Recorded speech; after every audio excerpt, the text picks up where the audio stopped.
ঘড়ির কাঁটা তখন রাত 8টা। দাঁড়িয়ে আছি ডরাটানা চত্বরে।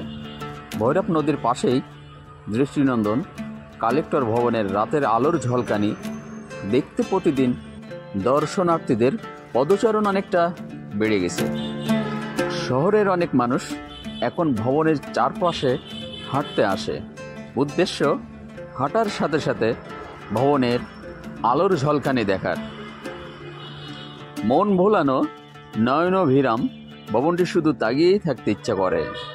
এ যেন সৌন্দর্যের এক অপরূপ লীলা। ভবনটি দূর থেকে দেখলে আরো বেশি সুন্দর ও জমকালো মনে হতে পারে। এটা অনেক পুরাতন ভবন, 1885 সালে। বর্তমান ভবনটির একতলা নির্মাণ করা হয়।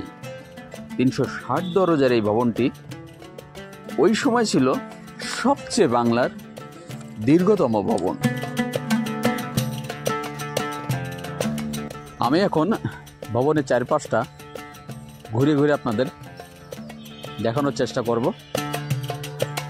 রাতের যে সৌন্দর্য, আসলে আপনি কাছ থেকে না দেখলে এর সৌন্দর্য বুঝতে পারবেন না কতটা সুন্দর।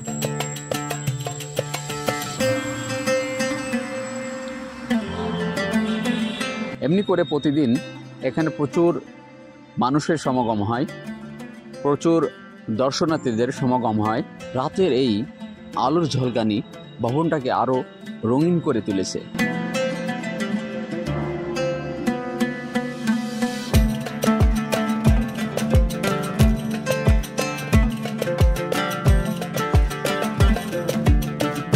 পরিবারের সাথে বা নিজে আপনি ঘুরতে পারেন, যেতে পারেন যে কোনো সুন্দর জায়গায়।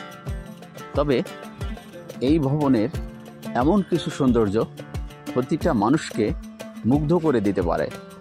যশোরের কালেক্টর ভবন বাংলাদেশের এক ইতিহাস, ঐতিহ্য ও সংস্কৃতির ধারক ও বাহক।